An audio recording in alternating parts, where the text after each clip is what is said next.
Oke, Bismillahirrahmanirrahim. Assalamualaikum warahmatullahi wabarakatuh.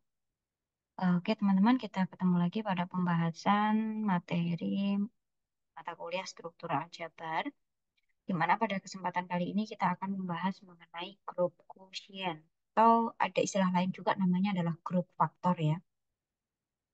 Nah, di sini untuk pembahasan grup quotient itu sendiri berkaitan dengan konsep koset ya. Jadi silahkan yang sudah lupa materi terkait dengan koset bisa dibuka kembali, diingat kembali, dipelajari kembali koset dan juga sifat-sifat yang berlaku di dalamnya. Karena nanti pada pembahasan grup quotient kita akan memanfaatkan sifat-sifat yang berlaku pada koset gitu ya.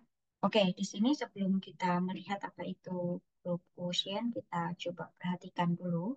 Kita perlu mendefinisikan suatu operasi dan juga membentuk himpunan yang baru ya untuk mendapatkan grup quotient itu. Nah, oke, jadi misal diberikan grup ya, grup G operasi star dengan H adalah subgrup normal dari G.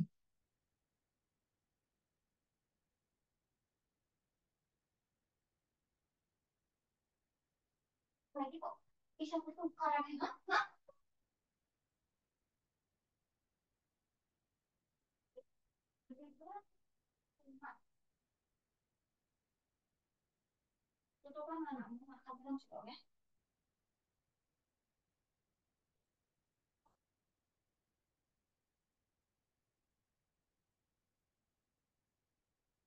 Nah, di sini kita coba mendefinisikan gitu ya, himpunan G slash H, di mana ini adalah himpunan dari koset kanan gitu ya. Koset kiri juga tidak apa-apa. Nah, ini saya kasih tanda star ya antara H dan A nanti biar teman-teman tidak rancu gitu. Ini sebenarnya sama aja dengan HA kemarin pada pembahasan koset ya. Cuman di sini saya rubah notasinya jadi H star A gitu. Oke, H star A di sini merupakan himpunan dari koset-koset di G. Nah, di sini himpunan G slash H ini ya, ini membentuk grup atas operasi, misalkan saya pakai tanda pagar gitu ya, yaitu jadi kita punya G slash H dengan operasi pagar dengan eh, berarti H star A gini ya, pagar H star B nanti dia akan sama dengan H star A star B. Nah, di sini misalkan mau pakai koset yang sebelah kiri juga tidak masalah. Ini kan kebetulan koset kanan. Berarti ya nanti G slash H dia akan sama dengan A star H di mana A-nya anggota G. Kemudian pendefinisian operasi ini berarti ya A star H pagar B star H dia sama dengan A star B kemudian star H. Jadi sama saja boleh. Karena di sini subgrupnya itu adalah subgrup normal. Kita perhatikan bahwa kalau subgrupnya itu normal, maka koset kiri maupun kanan itu dia sama ya. Oke. Nah, eh, selanjutnya grup G slash H yang dilengkapi dengan operasi pagar ini eh, dia dinamakan sebagai ya, dia dinamakan sebagai grup quotient atau grup faktor ya. Ada beberapa yang menyebut sebagai grup faktor. Itu intinya sama mereka berdua itu ya. Oke. Nah, di sini yang perlu kita perhatikan adalah G star H yang dilengkapi dengan operasi pagar yang didefinisikan seperti yang di atas ini tadi. Itu dia menyebutkan bahwa mereka membentuk grup gitu ya. Nah, di sini kita akan membuktikan ya, kita perlu juga melihat apakah benar si himpunan para konsep di G ini yang dilengkapi dengan operasi pagar yang sudah kita definisikan tadi, dia membentuk grup.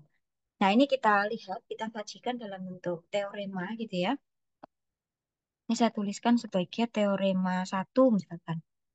Teorema satu ini berbunyi kalau misal diberikan grup gitu ya.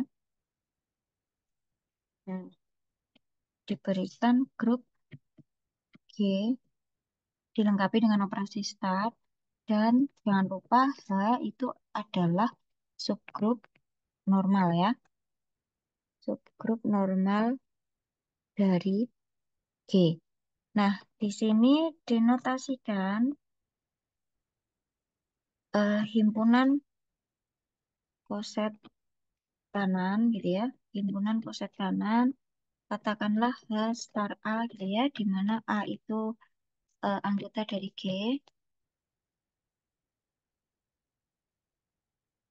Ini koset kanan ini dinotasikan dengan G slash H gitu ya, dan didefinisikan sama seperti yang sudah kita definisikan tadi, operasi pagar pada G slash H sehingga untuk setiap A star H dan B star H di dalam G slash H berlaku atau ini definisi dari operasinya gitu ya. A, oh sorry ini tadi berarti saya buat koset koset kiri aja ya. Hmm. Seperti yang sudah saya sampaikan, biasanya di sini untuk koset kiri ataupun koset kanan itu tidak masalah ya. Di sini berarti A star H dioperasikan dengan B star H, dia akan sama dengan A star B star H. Maka G slash H dilengkapi dengan operasi pagar ini adalah grup. Oke, sekarang kita lihat buktinya. Nah, di sini kita lihat untuk apa namanya syarat yang harus dipenuhi oleh suatu himpunan yang dilengkapi dengan operasi agar dia membentuk grup. Kemarin ada beberapa syarat ya. Nah, di sini yang kita lihat untuk yang pertama kita tunjukkan bahwa operasi pagar ini dia well defined ya. Yang secara otomatis nanti kalau kita sudah menunjukkan dia well defined, itu juga sudah pasti dia tertutup gitu ya. Kemudian kita ambil coba ini, saya kasih poin satu gitu ya. Jadi akan ditunjukkan operasi ini dia well defined. Jadi diambil sebarang, nah, diambil sebarang katakanlah ada A1 gitu ya, A1 star H, kemudian A2 star H, kemudian, oh sorry, pakai B aja ya, biar nanti enggak, biar terlihat bedanya, B1 star H, kemudian ada B2 star H, ini adalah anggota dari G slash H tadi, sehingga apa? Sehingga kita punya eh, A star A1 star H dia sama dengan A2 star H dan B1 star H dia sama dengan B2 star H. Nah, nanti akan ditunjukkan bahwa hasil pengoperasiannya gitu ya, akan ditunjukkan bahwa A1 star H yang dioperasikan dengan B1 star H nanti akan sama dengan A2 star H dioperasikan pagar dengan B2 star H. Nah, ini sama aja dengan yang sebelah kiri kan, saya tulis di bawahnya aja. Atau berarti di sini A1 star B1 ini star H, dia akan sama dengan A2 star B2 star H ya. Nah, nanti kita mau mengarah ke sana. Oke. Nah, di sini coba kita perhatikan gitu ya. Perhatikan bahwa A1 star H, tadi kan dia sama dengan A2 star H. Maka kita punya A1 itu sama dengan A2 star H1 ya, untuk suatu H1 di dalam H. Kemudian sama B1 star H, tadi kan kita punya B2 star H gitu ya, sama. Maka apa? Maka kita bisa menuliskan B1 itu sebagai B2 star H2 gitu ya, untuk suatu H2 di dalam H. Nah, berarti apa? Dengan demikian, kita punya A2 star B2 inverse dioperasikan dengan distarkan dengan A1 star B1, dia akan sama dengan kita punya inverse dari operasi yang depan ini kan kita punya B2 inverse star A2 inverse gitu ya, star A1 star sorry B1 gitu ya.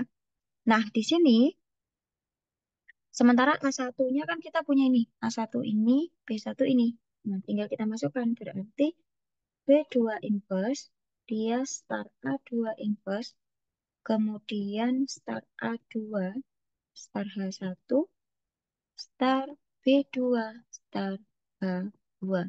Nah, dari sini, ini kan sudah menjadi elemen identitas ya, berarti kita punya B2 inverse, start H1, start B2, start H2.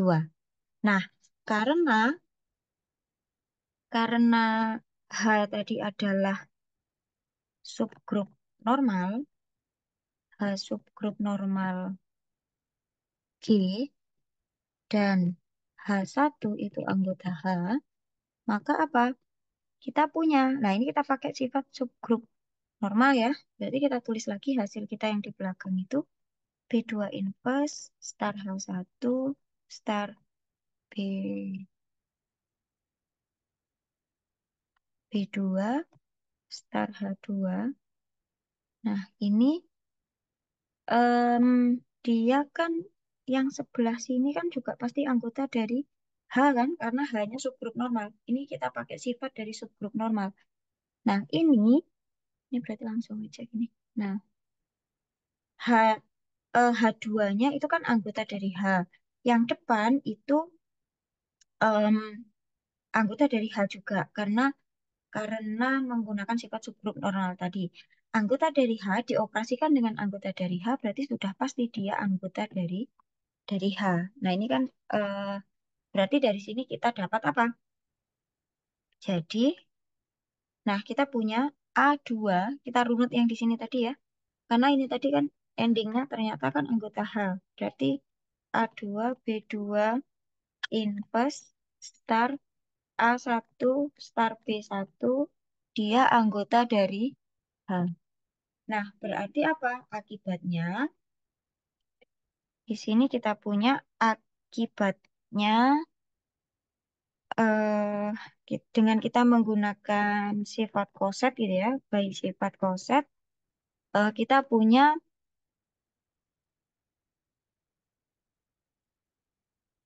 baik sifat koset kita punya A1 star B1 star H sama dengan A2 star B2 star H. Dengan demikian, dengan demikian kita punya operasi pagar ini dia well defined.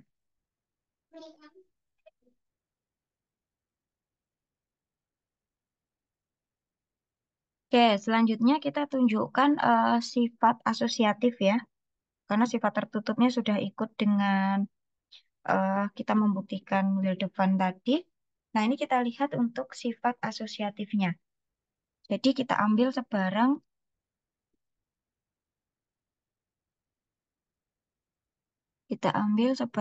A star H, kemudian B star H, kemudian C star H.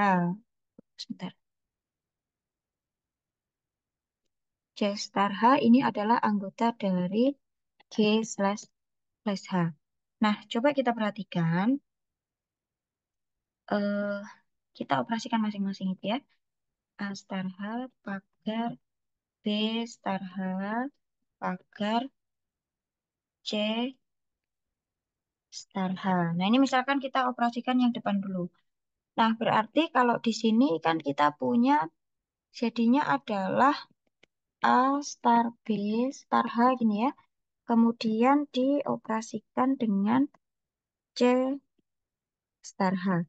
Nah, ini tidak lain adalah A star B star C, tapi begini star H. Nah, karena A, B, C itu adalah anggota dari G, dan G itu grup, berarti di sana juga berlaku sifat asosiatif. Berarti kita punya begini. Nah, ini anggota H. Berarti tidak lain apa ini? Bisa kita nyatakan dalam bentuk A star H, kemudian pagar eh, B star C star H.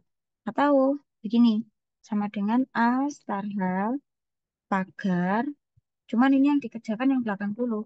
B star H, pagar C star H. Ya, berarti sampai di sini sifat asosiatif dia terpenuhi. Sudah oke. Nah, sekarang kita lanjutkan untuk sifat yang berikutnya. Ya, di sini kita lihat bagaimana elemen identitas. Kita perhatikan E star H, dia elemen dari G slash H dengan E itu adalah elemen identitas di H. Ya, nah di sini diambil sebarang A star H anggota dari G slash H. Maka berlaku apa? Berlaku A star H dioperasikan dengan eh, E star H, dia akan sama dengan A star E star H. Yang mana ini tidak lain adalah A star H ya, karena E-nya itu elemen identitas di H yang secara otomatis dia juga elemen identitas di G ya. Sementara A itu anggota dari G. Jadi A dioperasikan dengan E menghasilkan A. Jadi A star H dioperasikan dengan E star H hasilnya kembali ke A star H. Berarti apa? Di sini em, E. Jadi E star H ini adalah elemen identitas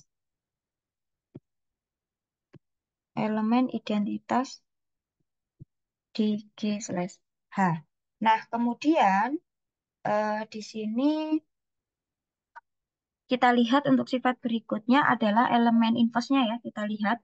Nah, jadi di sini misalkan kita ambil sebarang sebarang A star H gitu ya. Ini anggota dari G slash slash H dengan A-nya dia anggota dari G. Nah, di sini karena G itu grup gitu ya, maka kita bisa menemukan A inverse di dalam G. Ya, di mana adalah dari inverse dari A gitu ya. Oke, kita akan menunjukkan bahwa A inverse star H di dalam G slash H itu adalah inverse dari A star H. Nah, sekarang coba kita lihat. Diperhatikan, kita punya A star H gitu ya.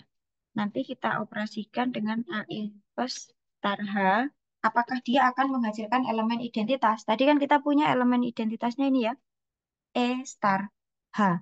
Nah, di sini dengan definisi operasi pagarnya tadi kita punya A star A inverse, dia di sini star H gitu ya. Nah, ini karena A inverse tadi adalah inverse dari A yang artinya A star A inverse dia sama dengan E ya. Berarti di sini kita punya E star H, di mana E star H tadi adalah elemen identitas dari G slash slash H. Jadi apa? Jadi eh, A inverse star H adalah inverse dari